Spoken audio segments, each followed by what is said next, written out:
तो स्वागत है आपका environment and ecology revision series के चौथे लेक्चर में। From this lecture we are going to start a new topic and that the name of that topic is environmental pollution. So here is some detail about me. Now the important instruction regarding this whole lecture. First question in front of you.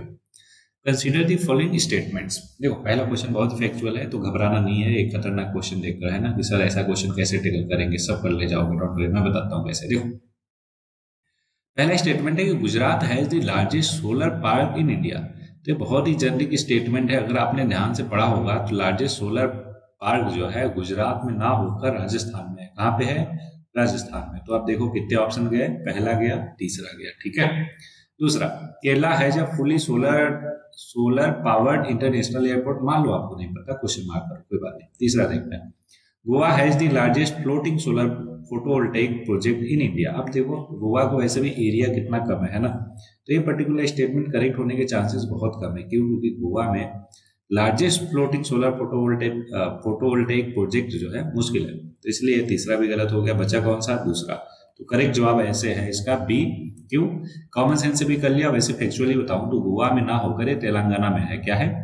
तीसरा वाला तेलंगाना में सबसे largest floating solar photovoltaic project है। तो ये तेलंगाना हो गया, बाकी गुजरात नहीं राजस्थान है, ये तो पता चल गया। तो दूसरा करेक्ट हो गया कि केरला में ही fully solar powered international airport है। ये एक सही स्टेटमेंट है, ठीक है, फैक्चुअल है। तो जस्ट आपको क्या करना है, ध्यान में रखना है ना। नेक्स्ट क्वेश्चन आपके सामने, which one of the following watershed development projects sponsored by central government of India which aims at enabling the rural population. क्या किसको? रूरल पॉपुलेशन को कंजर्व करने के लिए वाटर को, ठीक है। कौन सा ऐसा डेवलपमेंट प्रोजेक्ट है? तो चारों में से करेक्ट जवाब इसका हरियाली। हाँ, नाम से भले ही आपको लग रहा होगा कि ये कुछ ग्रीनरी से रिलेटेड होगा, नहीं, ये वाटर को कंजर्व करने के लिए एक डेवलपमेंट प्रोजेक्ट है। कहाँ पे? रूरल इंडिया में, ध्यान में रहेगा, ठीक है। इसका पर्पज क्या है? देखो ऑब्जेक्टिव, हार्वेस्ट करना रेन वाटर को और कंजर्व करना moisture in the soil, improve करना सॉइल फर्टिलिटी और इंक्रीज करना क्रॉप प्रोटेक्शन। तो अल्टीमेटली यहाँ पे देखो क्रॉप प्रोटेक्शन है ना, हरियाली। आपको ये समझ में आ रहा होगा कि कैसे इसका नाम रखा गया हरियाली, ठीक है। Provide drinking water for people and life stocks, साथ में जनरेट करना employment and improve the livelihood of the rural people. ये सारा कुछ क्या है? इस पर्टिकुलर डेवलपमेंट प्रोजेक्ट के ऑब्जेक्टिव है, ठीक है। होपफुली आपको अच्छे से ध्यान में रहेगा। नेक्स्ट क्वेश्चन है आपके सामने, which country has natural arsenic water contamination, ठीक है। नेचुरली आर्सेनिक वाटर कंटामिनेशन उस कंट्री में है, तो करेक्ट जवाब है बांग्लादेश में ऐसा देखा गया, ठीक है। WHO के according Bangladesh is one of the country where inorganic arsenic is naturally present at high level in the groundwater. This poses a serious threat to public health as millions of people rely on the groundwater for drinking, cooking और irrigation. Long term अगर exposure होता है arsenic से तो it can cause cancer, skin lesions, cardiovascular disease और diabetes, और साथ में बहुत सारी हेल्थ प्रॉब्लम को जनरेट कर।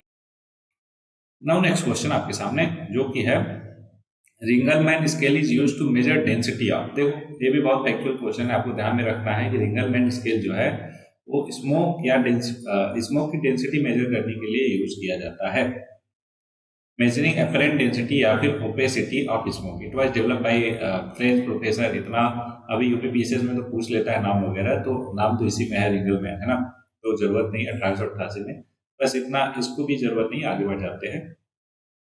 आगे क्या बोल रहा कि भाई air pollution boards is acceptable, it correspond to an opacity of 20%। ये रहने दो, है ना। आगे बढ़ जाते हैं। Polluted water can be measured by various parameter, जैसे कि पीएच वैल्यू या फिर बीओडी बायोलॉजिकल ऑक्सीजन डिमांड या फिर सीओडी केमिकल ऑक्सीजन डिमांड, इन सबसे मेजर किया जा सकता है पोल्यूटेड वाटर। वहीं पे फॉग की बात करें तो स्पेशल टाइप ऑफ क्लाउड है जो कि फॉर्म होता है नियर द ग्राउंड जब एयर का temperature drop below the due point, है ना। ध्यान रहे ये कंडीशन है क्या बनने के लिए? फॉग बनने के लिए। Fog can be measured by visibility which is the distance at which an object can be seen clearly, ठीक। नॉइज की बात किया जाए तो सभी को पता है डेसिबल में मेजर किया जाता है, इसलिए आगे बढ़ जाएंगे। नेक्स्ट क्वेश्चन आपके सामने, at which of the following places in the secretariats of the international solar alliance located at present. देखो 2015 में, है ना, ये चीज बना था इंडिया और फ्रांस के, है ना, एफर्ट से, मतलब ये फाउंडिंग मेंबर्स हैं इसके 2015 में। और कहाँ पे बना? गुरुग्राम में, हमारे गुरुग्राम हरियाणा में इसका सेक्रेटरिएट है। ध्यान में रहेगा आपको, गुड। क्यों? क्योंकि अच्छी बात है ना कि इंटरनेशनल ऑर्गेनाइजेशन का अलायंसेस का हमारे यहाँ पे बन रहा है क्या सेक्रेटरीट। ठीक है, तो सूर्य भवन national institute of solar energy campus ग्वाल पहाड़ी फरीदाबाद गुरुग्राम रोड पे है ना, गुरुग्राम में ये पर्टिकुलर आईएसए का सेक्रेटरीट है। ठीक है, तो अगर हम बात करें आईएसए का तो उसमें 124 सिग्नेचरी है और 95 मेंबर है सितंबर 2021 का डेटा के अकॉर्डिंग, है ना। ओके, इंटरनेशनल सोलर अलायंस, इसके बारे में और डिटेल जानना है तो इधर है कि ये एक इनिशिएटिव है जो प्रमोट करता है use of solar energy for a cleaner और ग्रीनर फ्यूचर। लॉन्च किया गया था इंडिया और फ्रांस के द्वारा 2015 में during the COP21 climate conference in Paris. ISA एक treaty based on intergovernmental organisation that brings together more than 120 country. अभी सारा कुछ देख ही लिया, इसलिए आगे बढ़ जाएंगे। बोल रहा next question, which reference to eutrophication. Eutrophication आपको पता है क्या, बहुत सारा न्यूट्रिएंट्स जब किसी लेक में है ना, किसी वाटर बॉडी में इकट्ठा हो जाता है तो वहां पे उसको उस फिनोमिना को क्या बोलते हैं, यूट्रोफिकेशन, जिसकी वजह से बहुत ज्यादा एल्गल ब्लूम होता है, right. Which of the following statement is correct. पहला है it is a phenomena of nutrients enrichment of a water body, बिल्कुल सही, जो भी आपको बताया। It depletes dissolve oxygen of the water, बिल्कुल सही। ऐसा क्यों, क्योंकि देखो बहुत ज्यादा एल्गल ब्लूम हो जाएगा तो उसको रेस्पिरेशन के लिए बहुत ज्यादा क्या चाहिए, बहुत ज्यादा ऑक्सीजन चाहिए। ठीक है, ऑक्सीजन के साथ साथ जब ज्यादा ऑक्सीजन चाहिए तो वहां पे जो ऑक्सीजन डिजॉल्व ऑक्सीजन है वो घटने लगेगा, कम हो जाएगा। तो पहला और दूसरा स्टेटमेंट दोनों सही है, इसलिए करेक्ट जवाब हो जाएगा इसका option C, both 1 and 2। Okay, generic question था, आसान, तो इसलिए आगे बढ़ जाएंगे। नेक्स्ट क्वेश्चन आपके सामने, स्मॉग, ध्यान रहे स्मॉग और फॉग है ना, दोनों अलग अलग चीज है।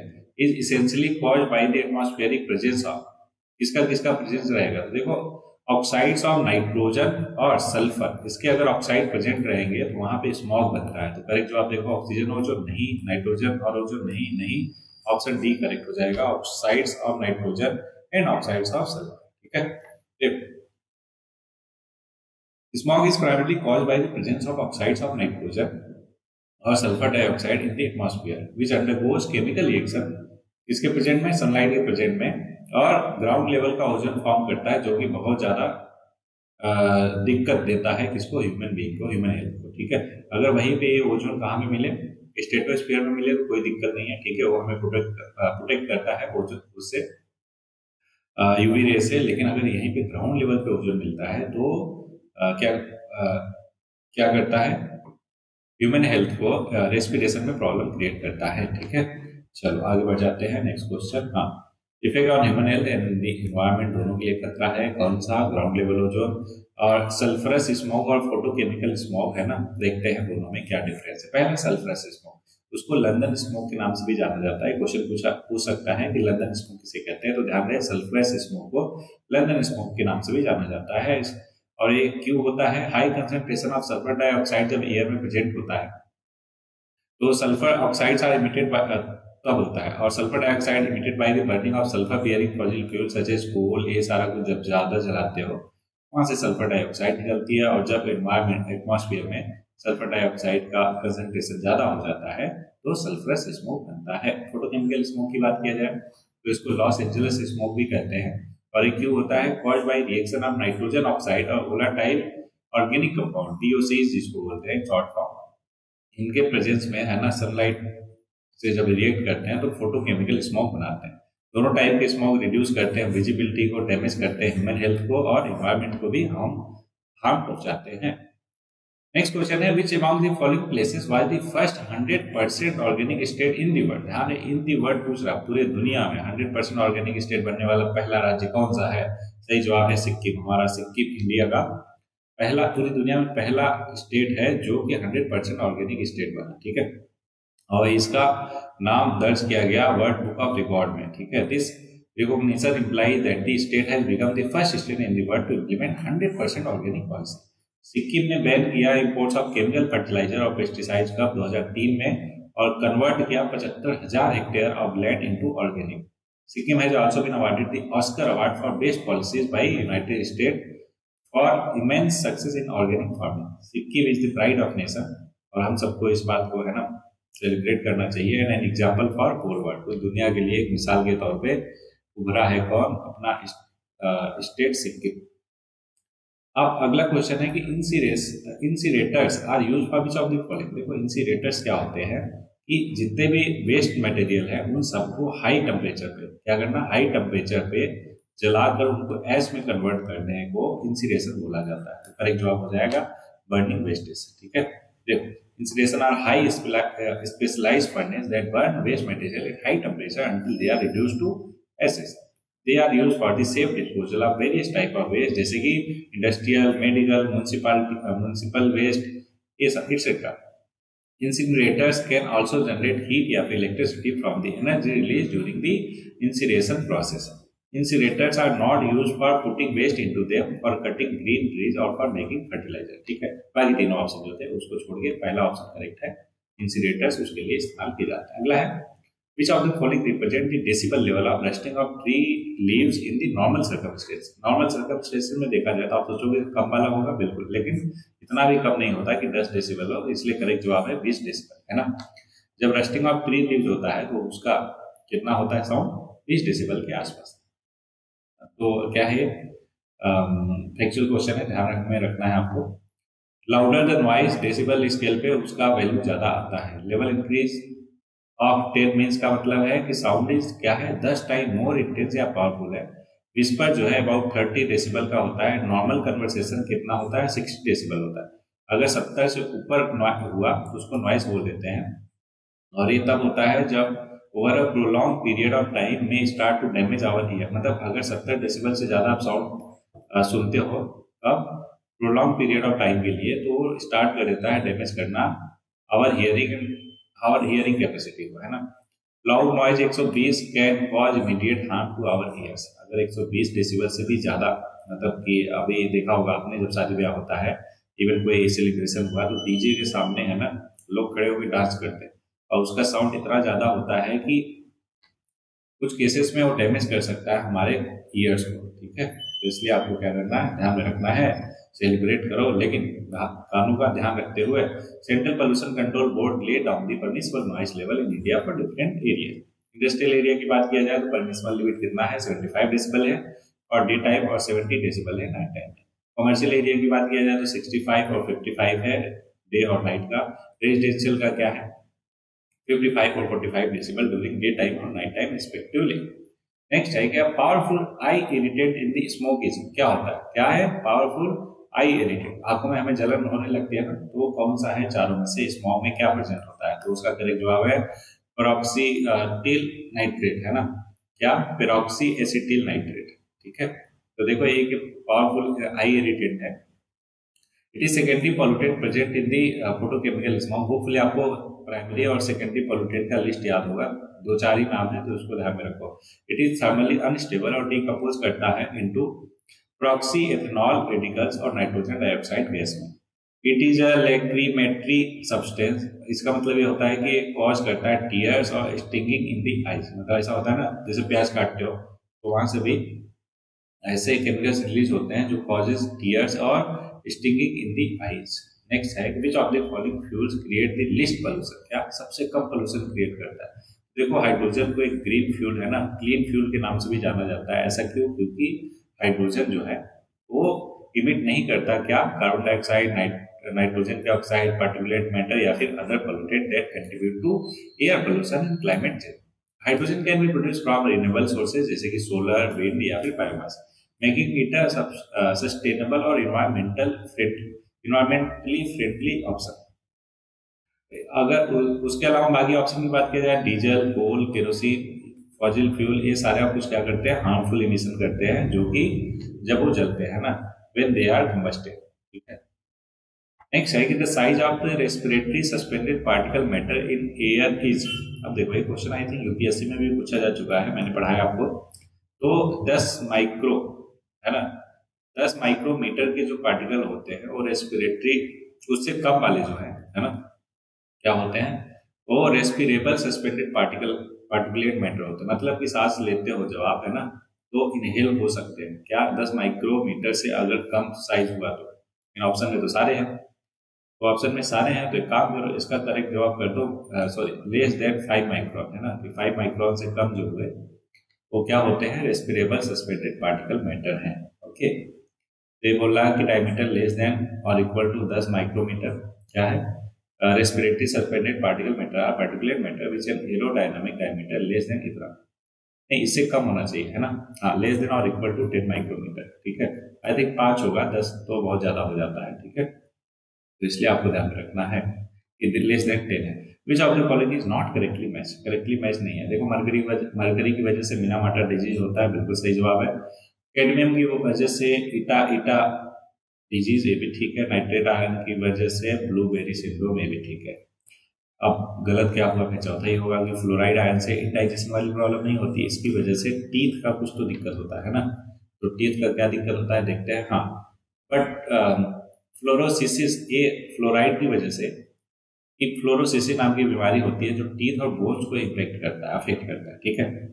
बाकी मरकरी, कैडमियम और नाइट्रेट तीनों के तीनों बिल्कुल करेक्ट है। और क्या होता है देख लो, देखो मीना डिजीज क्या है कि न्यूरोलॉजिकल डिसऑर्डर है जो अफेक्ट करता है ब्रेन को और नर्वस सिस्टम को। वहीं पे कैडमियम क्या करता है, ईटा ईटा डिजीज कॉज करता है जो कि एक पेनफुल कंडीशन है जो वीकन कर देता है आपके बोन्स और किडनी को। नाइट्रेट आयन कॉज करता है ब्लू बेबी सिंड्रोम, एक ब्लड डिसऑर्डर है जो रिड्यूस करता है oxygen carrying capacity of haemoglobin in the infants. ये बहुत ज्यादा खतरनाक बीमारी है। कौन, वैसे तो खतरनाक सारी बीमारियां होती है, लेकिन जो ब्लू बेबी सिंड्रोम है ये कुछ ज्यादा ही खतरनाक है, ठीक है। नेक्स्ट है, in which of the following area of India geothermal energy sources have not been found. ये भी बहुत ही फैक्चुअल क्वेश्चन है, आपको ध्यान में रखना है कि गंगा डेल्टा को छोड़ के बाकी सब जगह पे क्या जियोथर्मल एनर्जी सोर्सेज मिली है, ठीक है।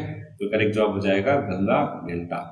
ओके, अब ये रहा लिस्ट, आप चाहो तो कर सकते हो, लेकिन ये बहुत ज्यादा पुराना हो गया तो I don't recommend this particular, है ना, डेटा भले, लेकिन फिर भी आप एक बार पढ़ लो इसको। नेक्स्ट क्वेश्चन है, which of the following is a biodegradable pollutant. क्या, which of the following is a biodegradable pollutant, मतलब कि उसको हम वो बायोडिग्रेडेबल है। तो चारों में से देखो, कॉमन सेंस भी लगाओगे तो कहोगे सर सीवेज जो है वो बायोडिग्रेडेबल है, बाकी विस्कस, प्लास्टिक, पॉलीथीन ये सारा कुछ बायोडिग्रेडेबल नहीं है, ठीक है।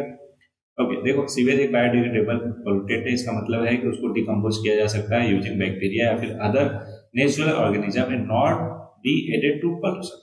सीवेज कंसिस्ट ऑफ ह्यूमन और animal waste which are organic matter that can be broken down into carbon dioxide, water, methane और कंपोस्ट, ह्यूमस और simple organic molecule by micro organism and other living things by composting, aerobic digestion, anaerobic digestion या फिर similar process के through.